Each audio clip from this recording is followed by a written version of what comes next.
안녕하세요. 여러분 반갑습니다. 오목입니다. 네, 오늘 갑자기 제가 영상을 켰습니다. 음, 아, 사실 제가 영상을 찍으려고 몇 개 그 주제들을 좀 공부를 하고 있었는데, 공부를 하다가, 그리고 여러분하고 좀 같이 나누고 싶은 주제가 있어서 좀 고민이 너무 많이 돼요. 여러 가지 고민들 속에서 여러분하고 나누고 싶은 얘기를 좀 해보려고 합니다. 저는 그 한국 교회가 지금 되게 위기라고 해요. 근데 그 위기를 이야기할 때, 저도 이제 그 속에 포함된 사람 중에 하나잖아요. 목사니까. 근데, 어, 이제 이건 거죠. 여러분, 수많은 다양한 사람들이 교회에 와 있어요. 그러니까 수많은 사람들이 교회에 와 있는데 이제 교회에 와서 공동체를 이루고 있어요. 그러면 이 교회 자체가 이 성경에서 말하면 예수님이 씨 뿌리는 비유에서 얘기한 것처럼 교회 자체는 거룩한 땅이고 하나님 말씀이 떨어질 때 그 말씀을 받아들일 수 있는 옥토밭이어야 돼요. 그게 교회야. 그게 교회인데 교회는 세상과 구별이 돼 있고 구분이 돼 있죠. 그런데 이제 교회 안에 수많은 사람들이 이렇게 와 있고 구원받은 사람들이 와 있는데 이제 이 구원받은 사람들의 이제 교회에 대한 올바른 이해, 교회가 어떤 곳인가에 대한 어떤 배움들이 이제 그간에 우리가 생각했던 어떤 이 한국 교회 목회자들이 이야기했던 것들에 대한 열매로 지금 나타나는 거 아닌가 이렇게 생각이 들어요. 이제 두 가지지. 이제 두 가지인데 하나는 뭐냐면 교회는 분명 하나님의 거룩한 구원받은 백성들의 예배이고 공동체잖아요. 예배는 엄청 중요하거든요. 우리가 뭐 평일 예배다, 뭐 일상의 예배다 이런 얘기들 많이 하지만 우리 주일날 모여서 드리는 이 공예배가 엄청 중요해 성경적으로. 그런데 지금 그 예배의 개념들이 점차 사라지고 있죠.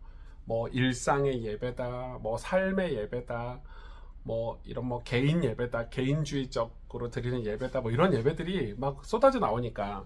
근데 여러분 다 그건 비성경적인 거죠. 그래서 이제 여기까지 오기까지의 과정을 조금 공부를 해보니까 제가 좀 많이 이해가 돼요.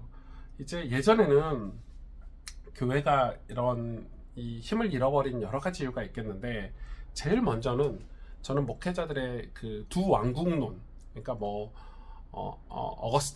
아우구스티누스가 얘기했던 두 왕국론이라든지 이제 두 왕국론은 뭐냐면 이제 세상 나라와 하나님 나라 이 두 왕국을 얘기하는 건데 이게 이제 두 왕국론이 이제 극단적으로 가는 거예요. 이제 세상은 완전 타락하고 부패하고 멸망할 곳이고 이제 자기들이 얘기하는 하나님 나라는 이제 교회인데 맞죠? 그게 맞죠? 틀린 말은 아니지. 이 교회는 거룩하고 이 교회에서 하는 일은 다 하나님의 일이고 세상 나라는 하나님 나라의 일과 상관없다. 이런 두 왕국론이 이제 목회를 하는 목회자들에게 아주 극단적으로 와 있었던 것 같아요. 그래가지고 제가 어떤 영상을 하나 찍었는데 댓글 다는 어떤 분도 흑백 논리가 맞다 이러면서 그분도 이제 두 왕국론에 빠져 있는 거지. 흑백 논리야. 흑과 백. 그러니까 세상은 다 망하고 세상은 뭐 하나님이 안 계시고 하나님이 이제 저주하셨고 이제 여기는 교회는 뭐 하나님 축복하신 곳이다 이러는데 그러면 여러분 이제 그렇게 되면 이제 사람들이 이제 뭐라고 가르치냐면 다 교회 일만 해라 가르치는 거예요. 세상은 중요하지 않아. 세상에서 하는 일은 가치가 없어. 교회 일만 하면 돼. 뭐 이런 식인 거죠. 이제 그게 이제 그렇게 하는 게 이제 진짜 많은데 뭐 대표적으로 그 틀린 건 아니겠지만 뭐 목사들이 주로 이제 헌금 강조하기 위해서 뭐 록펠러 가문 얘기 많이 하잖아요. 록펠러 가문 얘기 저도 많이 했어요. 록펠러처럼 뭐 11조를 하고 시카고 쪽에 뭐 많은 교회들을 세우고 몇백 개의 교회를 세우고 하나님 축복하신 가문 록펠러 이러는데 사실 록펠러가 석유 재벌인데 그 자기 그 기업을 세우면서 얼마나 많은 그런 비리, 뭐 이런 일에 대해서는 전혀 얘기하지 않잖아요. 이게 너무 극단적이지. 너무 극단적이지. 아무튼 이런 극단을 제가 틀렸다고 보는 게 아니라 이런 극단은 또 다른 극단을 만들어내요. 그러면 이런 논리는 이 두 왕국론의 폐해가 뭐냐면 이걸 막 강조를 해요. 어, 그런데 이게 또 다른 극단을 만들어내는데 그 또 다른 극단이 뭐냐면 세상에서 하는 일도 나라를 위한 일임을 이제 강조하기 시작하는 거지. 그래서 이제는 이제 어떤 게 요즘 대세로 올라왔냐면 이 세상을 변화시키자. 세상이 하나님 나라가 되도록 우리가 복음을 전하자. 뭐 이런 거예요. 그래가지고 부패한 세상 문화를 복음으로 강조 변화시켜서 기독교 문화를 만들고 기독교 국가를 세우고 뭐 이런 비전들 뭐 막 어마어마한 비전들을 막 제시해요. 그게 진짜 멋진 비전 같지만 그게 실현 가능성이 있냐? 그리고 그게 과연 성경적이냐? 저도 이제 아브라함 카이퍼를 공부를 했는데 뭐 네덜란드의 유명한 두 위대한 이 믿음의 사람이 아브라함 카이퍼하고 헤르만 바빙크 뭐 이런 사람들 아닙니까? 저도 뭐 교회 역사를 공부하고 있는 사람이니까. 그러나 기독교 문화 뭐 칼빈도 그렇고 쯔빙글리도 그렇고 다들 이제 기독교 국가를 건설하자, 기독교 문화를 뭐 만들자 이렇게 했는데 사실 다 실패했죠. 결과적으로 실패했다고 봐야 되고 우리 뭐 너무 잘 아시는 것처럼 이 초대교회가 의도적으로 한 건 아닌데 로마의 이 기독교가 강력한 세력이 돼서 로마가 기독교를 그 핍박하던 기독교를 국교로 받아들여요. 그러면 로마가 국교로 기독교를 세우고 나면 좋아야 되잖아. 근데 그때부터 기독교는 엄청 타락하기 시작했거든요. 그게 맞다 틀리다 얘기를 하는 건 아니에요. 그게 맞다 틀리다가 아니라 이 극단이 또 다른 극단을 만들어낸다는 거예요. 그러니까 이제 세상을 다 기독교 문화로 만들자 이렇게 해서 한 것들이 지금은 오히려 더 세속화된 그 반발심을 더 만들어내지 않나.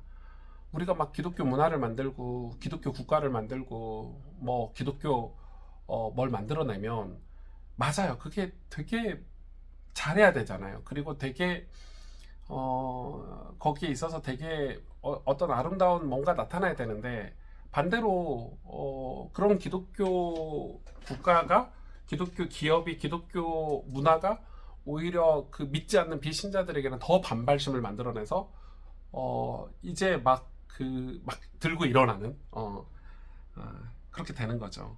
그래서 저는 이게 뭘까 이런 고민을 좀 많이 하고 있고 뭐 제가 뭐 어떻게 할 수 있는 건 아니니까 그래서 뭐 우리나라 정치인들이 크리스찬 정치인들이 진짜 순수한 마음으로 그렇게 했으면 다행인데 뭐 순수한 마음은 아닌 것 같고 표를 얻기 위해서 교회 와가지고 막 이 서울시를 하나님께 바친다 뭐 우리나라를 기독교 국가로 만들어야 된다 뭐 이런 얘기 하는데 여러분 그것처럼 비성경적인 구호는 없죠. 그거는 올바른 그 구호가 아니고 한 번도 실현된 적도 없고요.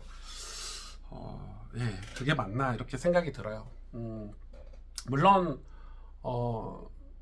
그 두 가지가 다 틀린 얘기는 아니에요. 극단적이어서 문제가 되는 건데 저는 우리가 왜 이게 지금 이런 흐름 속을 우리가 이렇게 쭉 가고 있는데 뭐가 빠졌을까? 뭐가 거기에서 하나님이 원하시고 기뻐하시는 게 뭘까 했을 때 저는 천국이라고 생각해요. 천국 복음, 하나님 나라. 조금 더 좀 멋진 말로는 하나님 나라의 복음이 우리에게 좀 없지 않나. 하나님 나라의 복음이 우리에게 없지 않나. 사실 루터가 이런 얘기했거든. 하나님 한 손으로는 교회를 붙잡고 계시고 한 손으로는 세상을 붙잡고 계신대요. 그 말은 뭐냐면 하나님 교회도 일하시지만 세상도 일하고 계시거든요. 이 세상도 하나님이 지금 만약에 세상을 다 멸망시킬 것 같으면 붙잡고 계신 거 놓으면 돼요. 그러나 하나님이 양심과 도덕, 국가라는 제도를 통해서 이 세상에 돌아가도록 하나님 붙잡고 계시는데 그 속에서 우리는 신자와 비신자들은 섞여서 살아가고 있어요. 그래서 예수님이 가르쳐 주신 것처럼 우리가 세상에 있을 때는 세상법을 지켜야 되고 우리가 또 하나님의 백성으로서 거룩한 공동체인 교회에 모였을 때는 말씀을 양육받고 우리가 더 거룩해지고 의로워지도록 변화되고 또 하나님 나라를 사모하는 존재로 사는 거예요. 공존하는 거죠. 그래서 우리도 세상에서는 월급 때문에 일을 해야 되고 공부도 해야 되고 세상에서 성공하려면 그런 삶을 살아야 되지만 세상법 안에 살아야 되지만 우리의 태도는 하나님 나라여야 되는 거야. 근데 하나님 나라가 점점 커지는 거야. 하나님 천국에 대한 사모함이 점점 커지는 거지. 교회를 다님으로써 예배를 드림으로써 여러분 예배라는 것은 내가 가장 사랑하고 내가 가장 가치 있다고 생각하는 거를 예배하는 거잖아요. 세상을 예배하다가 돈을 예배하다가 뭐 우리 놀러 다니는 거 예배하다가 우리 불신자들은 일주일 내내 일하면서 버티는 게 뭐냐면 주말에 놀러 갈 수 있다, 주말에 쉴 수 있다. 그건 주말에 놀러 가는 걸 예배하는 건데 우리는 주말에 예배 드린다, 하나님을 예배한다 하고 예배를 준비하면서 일주일을 사는 게 크리스찬의 삶이잖아요. 인생도 그래요. 천국을 흠모하고 사모하는 사람들이 인생을 사는 걸 예배자라고 하고 나그네 인생이라고 하는데 근데 이 예배가 수단이 돼버린 거지. 돈 버는 수단. 예배가 뭐 교회를 부흥시키는 수단. 아니면 이 예배가 내 개인의 목적을 이루는 수단. 아니잖아요. 예배는 구원받은 사람들이 주일날 모여서 하나님 나라를 더 사모하는 거예요. 더 사랑하는 거지. 사랑하다 보니까 하나님 나라를 위해서 내가 헌신하고 또 봉사하고 봉사하는 거예요. 그런데 그 봉사를 하면서 내가 성숙해지고 하나님 나라에 대해서 더 확신이 생기니까 세상에 가서도 비신자들과 섞여 사는 세상에 가서도 내가 그들에게 천국 복음을 전하려고 내가 사는 거예요. 내가 그들에게 천국 복음을 전하려고 기도하고 열심히 일하고 또 열심히 일하면서 그 비신자들과 함께 하면서 그들의 마음을 헤아리고 그들을 섬기고 복음을 전하는 거예요. 악하다, 악하지 않다 이 문제가 아니잖아요. 이 문제는 세상은 다 악하고 불신자들은 다 마귀 자식이고 우린 하나님 자녀고 맞아요. 틀린 말은 아니야. 신학적으로 당연히 제가 목사인데 그걸 모르겠어요. 흑백 논리를 왜 모르겠어요. 그러나 우리는 그 세상 속에서 교회가 어떤 위치에 있어야 되냐를 지금 얘기하고 싶은 거예요. 교회는 세상에 선지자적인 위치에 있어야 되는 거예요. 선지자적인 위치. 선지자적인 위치에 있다는 말은 여러분 구약의 선지자들은 그 어떤 이 정치적인 세력과 결탁하지 않았죠. 왜? 그들에게 하나님 나라의 복음을 전해야 되니까. 하나님 나라의 복음을 전하기 위한 위치에 있어야 되는 거예요. 그 위치, 거룩하고 하나님 임재를 늘 소망하고 하나님 예배하고 그러면서도 세상에 복음을 전해야 되니까 때로는 세상을 섬기기도 하고 또 세상의 위기에 빠졌을 때 애통해하고 기도하고 또 세상 사람들이 악으로 갈 때는 이 권면하고 복음을 전파하고 또 세상 사람들이 교만할 때는 회개할 걸 촉구하고 끊임없이 교회는 그런 일들을 이렇게 했었죠. 우리가 교회의 모습을 회복하자는 거예요. 근데 요즘은 목회하면서 정말 어려운 게 뭐냐면 너무 양극을 달리니까 그게 참 쉽지 않은 거다 이렇게 생각이 많이 들어요. 그러니까 저는 저희 교회 성도들을 이렇게 봤을 때 과연 이분들이 예배를 얼마나 사랑하고 사모하고 있나. 내가 예배 드려서 어떤 복을 받겠다 그게 아니고 예배 자체가 목표가 목적이 돼야 되는 거죠. 내가 예수님 믿는 게 예수님 믿어서 내가 세상을 변화시켜보자 이게 아니라니까요. 예수님 믿는 게 그 자체가 기쁨이고 예수님 믿는 것 자체가 행복이어야 되는데 예수님 믿는 게 어떤 수단이 돼버리니까 내가 더 성공하고 내가 더 배우고 내가 뭔가를 더 그러니까 이제 교회에 뭐 배울 게 없다 뭐 교회에 무슨 교회가 수준이 높다 낮다 뭐 이런 얘기를 하는 거예요. 교회가 수준 높은 것은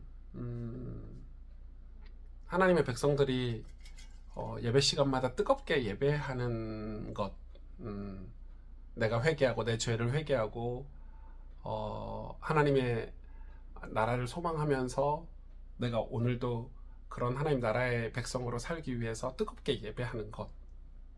그게 여러분 교회가 가장 수준 높은 교회가 아닐까요? 아닐까요? 어, 음. 그러니까 우리가 매주 예배를 목표로 삼고 살다가 마지막에는 영원한 예배 처소로 들어가는 거잖아. 여러분 천국은 예배하는 곳이니까 매주 예배를 사모하고 살다가 우리의 코끝에 호흡이 멈추면 영원한 예배 처소로 들어가는 거죠. 그때까지 우리는 함께 모여서 예배 드리고 주님이 부탁하신 대로 서로 뜨겁게 사랑하고 섬기고 하나님 나라의 공동체를 이루어가는 거. 이 세상 속에서 하나님 나라가 온전히 임한 공동체가 이 땅에 존재한다는 것은 이 땅의 무한한 축복이잖아요. 저는 그렇게 생각해요. 교회가 세상에 선지자적인 역할을 한다는 것은 하나님의 임재가 있는 예배가 있는 교회라면 저는 거기서 사람들이 변화되고 하나님 나라를 꿈꾸고 소망하는 사람들이 계속 생겨나게 된다면 이 세상은 축복이죠. 그런 교회가 있다는 게. 왜냐하면 결국은 그런 빛의 자녀들, 빛과 소금의 자녀들이 세상에서 그들의 역할을 다 할 거기 때문에 천국 복음을 전할 것이고 교회를 세워갈 것이고 또 예배를 사랑하니까 그 예배를 가르쳐 줄 것이고 죄에서 벗어나서 하나님의 백성과 자녀로 사는 것이 얼마나 행복한 것인지 천국을 꿈꾸며 사는 것이 얼마나 기쁜 일인지를 가르쳐 줄 거 아닌가. 그런 교회론. 제가 다음 주에 저희 교회에서 하는 토요 한 달에 한 번씩 하는 토요 제자 훈련 때 교회론 얘기를 해보려고 해요. 교회 얘기를 좀 아주 리얼하게 한 3시간 정도 하려고 하는데 아마 좋은 시간이 되지 않을까 그렇게 생각을 합니다. 그래서 저는 목사인데 제 교회론에 대해서 분명한 그 위치가 있거든요. 그게 바로 선지자적인 위치다 이렇게 생각을 하고 있어요. 그래서 저도 고민이 되죠. 인간적으로는 예를 들어서 촛불 집회다. 또 극단적인 거는 광화문에서 모이는 태극기 부대, 태극기 집회다. 둘 다 다 그 안에 크리스찬들이 있고 비신자들도 있지만은 그런 교회 그런 거를 하면서 예를 들어서 이런 거야. 왜 오목사는 참여 안 해? 왜 오목사는 참여해? 이런 거. 그래가지고 세력이 되고 그거를 가지고 남을 정죄하고 비난하고 교회에서 예배를 섬기고 예배드리고 자기의 삶에서 하나님 나라의 백성으로 살려고 하는 사람들을 비난하고 그러면 그거는 건강한 운동이 아니지 않나 저는 그렇게 생각을 해요. 어떤 모임이든 어떤 집회든지 간에 그리고 그게 정말 회개하고 내 스스로가 변화되고 하나님 앞에 우리가 우리의 죄를 자복하고 나라와 민족을 위해서 기도하는 모임이라면 그거는 정말 거기에 합당한 열매들이 자연스럽게 나오겠죠.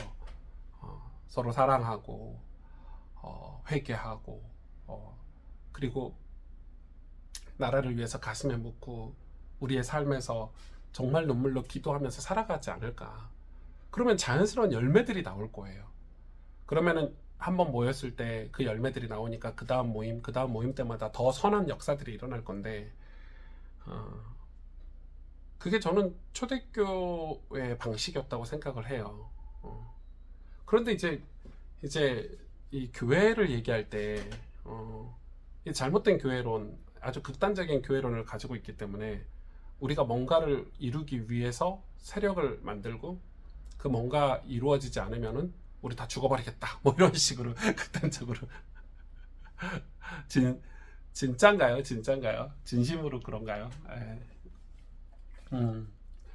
그게 이제 저는 좀 고민이고 기도 제목이고 저의 오늘의 이 영상의 결론은 맞아요.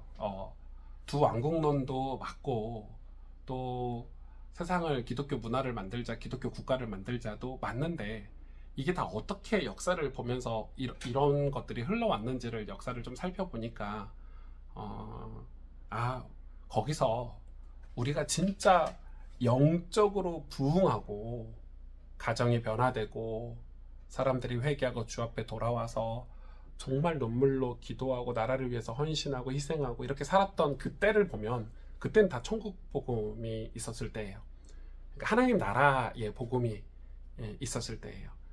그러니까 하나님 나라의 복음이 아니면 그 어떤 제도적인 교회나 혹은 어떤 그 구호를 가지고 비전을 제시해서 만들어가는 그 기독교 문화 그런 거라도 다 뭐가 나오냐면 거기서 폐해가 너무 많이 나온다는 거예요. 폐해가.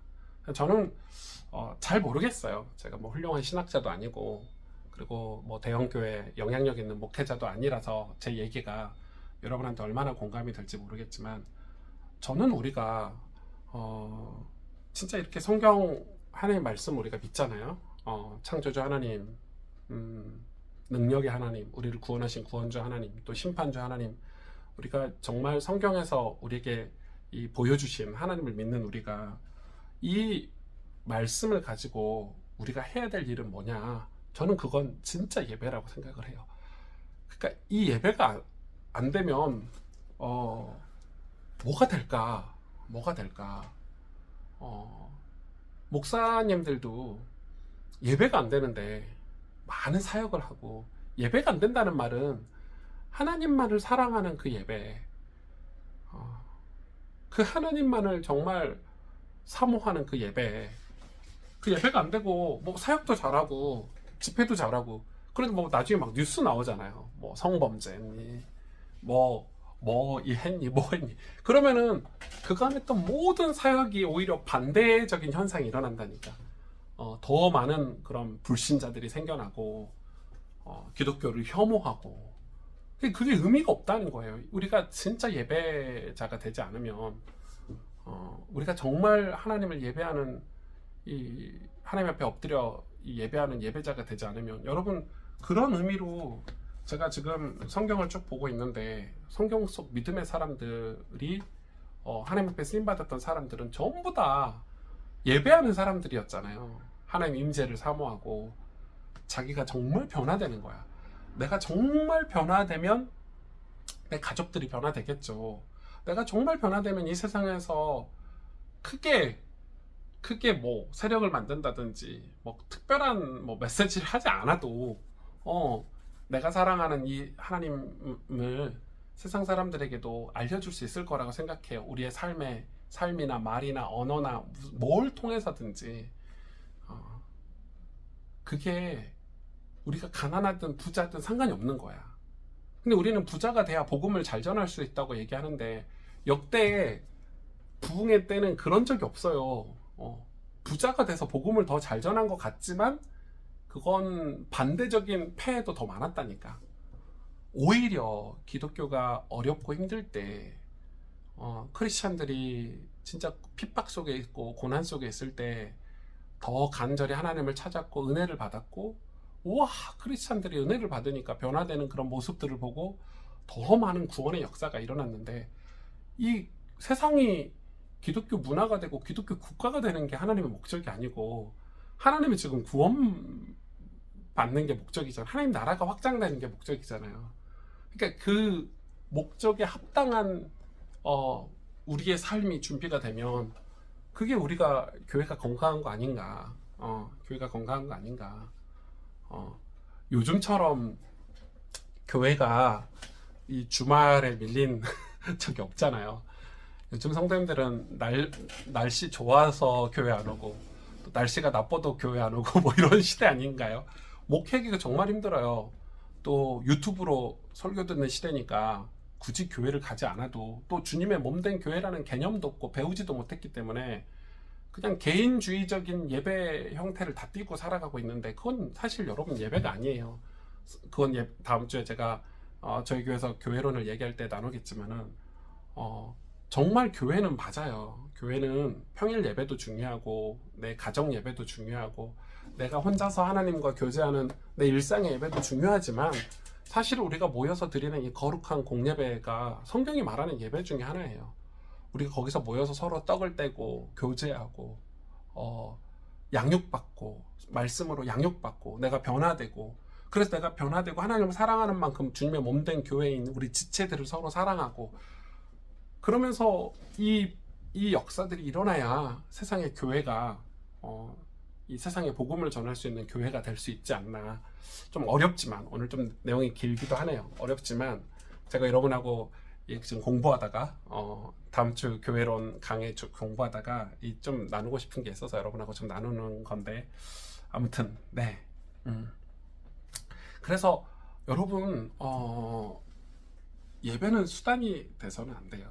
예배는 뭐 어떤 분들은 은혜 받으려고 예배 간다고 하는데 그것도 저는 틀렸다고 생각해요. 은혜 받는 수단이 아니라 예배 자체가 궁극적인 목적이 돼야 돼요.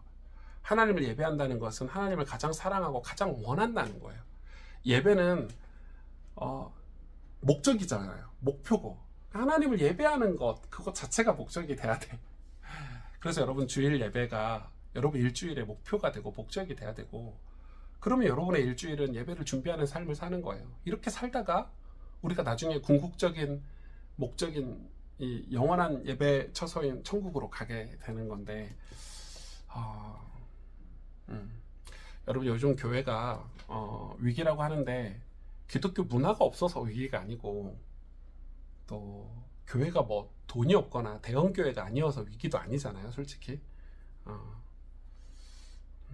저는 오히려 진짜 우리가 위기라고 느끼는 것은 우리가 천국 복음을 말하지 않는 것.